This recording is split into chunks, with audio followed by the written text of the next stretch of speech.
Welcome back Fintrospectors.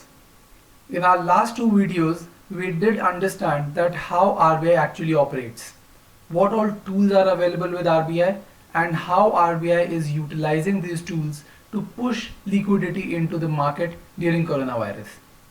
So broadly, we did talk on repo rate, reverse repo rate, marginal standing facility, cash reserve ratio and targeted long-term repo operations.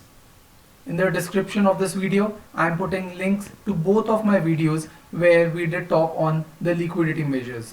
In case you have missed out on any of these tools, don't forget to go back and quickly check it out. In this video, we will talk on regulations and supervisions. Under this bucket, the key announcement done by RBI was moratorium. And it was so big that at one point in time, moratorium was one of the most searched terms in India.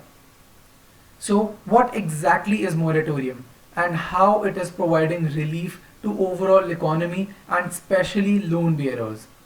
To know all this, stay tuned till the end of this video. I never made it, but I know what it takes. I'm motivated by a mix of emotion. Got my statement, and I'm reading it slow so I can.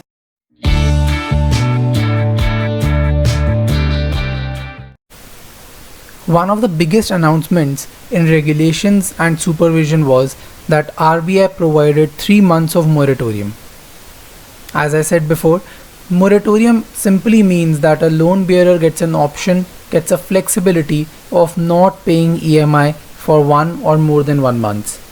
In this case, 3 months was provided as a flexible period where loan bearers can opt out of paying EMIs. Later on, RBI increased it from 3 months to 6 months. Overall, this provides a lot of relief to loan bearers and even credit card holders from paying their debt. In order to understand this in detail, I have created an Excel file which I'll also share in the description below. Please click in the link in the description and you can download this file to understand how moratorium works. Just to assume there is a loan of 1 lakh rupees that a person has taken for 2 years, that is 24 months. This loan is with an interest of 15% per annum or almost 1.3% per month. If these are the criteria, then EMI installment comes out to be around 4,850 rupees. Now in this Excel we have an option if we want to opt in for moratorium or we want to opt out of moratorium. In case the person opts out of moratorium and doesn't take this benefit, then we can see that the total interest that a person has to give is 16,368 over 24 months and total repayment is 1,16,368 rupees. But now assume that a person takes the moratorium period. In that case, we have an option that when did that person opt in for moratorium? Assuming that the person was in second month of the loan and has just paid first EMI till now and opts in for this moratorium. In that case, the overall repayment increases to 1,26,489. You can notice that the principal here has increased from 1 lakh to 1,07,460.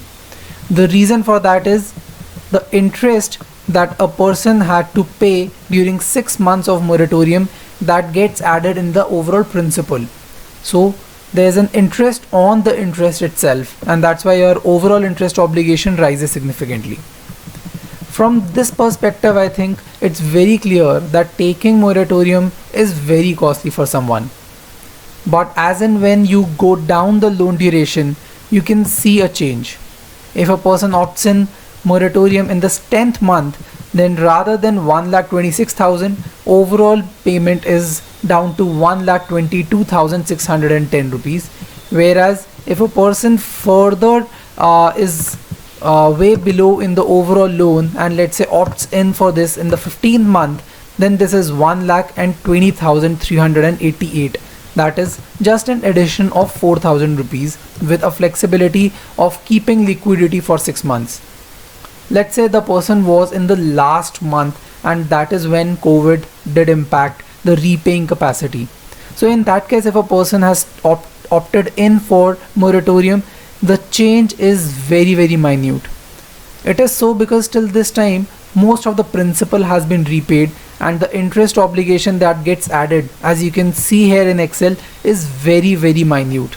So overall impact of opting in moratorium is significantly low, but the benefit that a person gets to keep by not paying loan for 6 months is way high. So this Excel very clearly draws out that someone who opts in for moratorium by no choice that obviously has to opt in because there is no other way out. But if someone has got a choice, then it makes a huge difference in case you are way below your overall repayment. If someone is in the very beginning of the loan repayment, then the overall interest rises significantly, whereas if someone is very close to the closure of loan, then this increase in interest and overall repayment is very minute. I have just drafted a graph below which you can use to understand that how overall interest obligation keeps coming down as and when the month in which you opt in for moratorium goes further.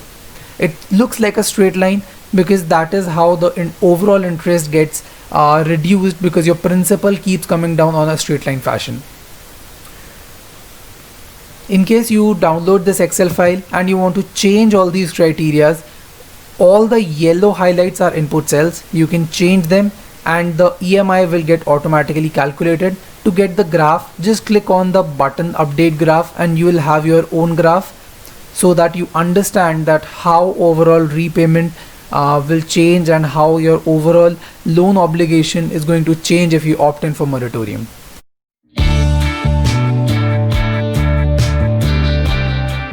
RBI allowed banks to defer interest payments by companies on working capital loans between March, April and May, that is these 3 months. So that provides a relief to companies that they do not have to pay any interest on working capital loans for these 3 months. But there was an issue with this announcement. The issue was that RBI said that after end of 3 months, companies have to pay in one shot entire accumulated interest. So in the month of June, they had to pay interest for these 3 months. Probable reason for this announcement was that RBI still was assessing the damage of coronavirus. But then on 22nd May, they came with another announcement in which they provided further relief of 6 months. That is, from March till end of August, companies do not have to pay interest on their working capital loans, and the interest portion of it will not be paid in one shot, but it will also be converted into a fully funded term loan which has to be paid by end of March. So they get a relief of 6 months in which they do not have to pay any interest, and then they get time till 31st March to pay this accumulated interest, which becomes another term loan altogether. So now I think companies have got enough relief to ensure that the working capital, at least interest part, is not an issue.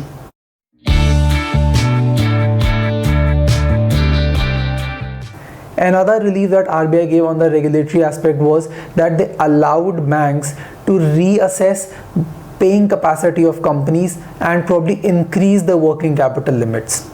But this announcement also came with one downside, and that downside was that RBI allowed the banks. It didn't mandate.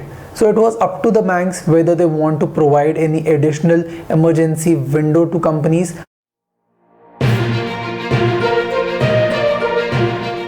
Sum up, all these measures on liquidity and regulatory front shows that somewhere RBI is in a battle ready mood and is using all the arsenal, whether conventional or fashion new ones, at its disposal to save the economy from unknown future. So this forms third part of our series on decoding how India is preparing for coronavirus situation on financial and economic aspect. I hope this video simplified all the measures and jargons with respect to central bank. If you would like me to detail out any other aspect of the central bank's working, don't forget to leave it in the comment section. Also, like and share this video and please subscribe to this channel and hit the bell button to stay tuned for more on this package and other aspects of finance. Thank you so much for Introspectors. Stay inside and stay safe.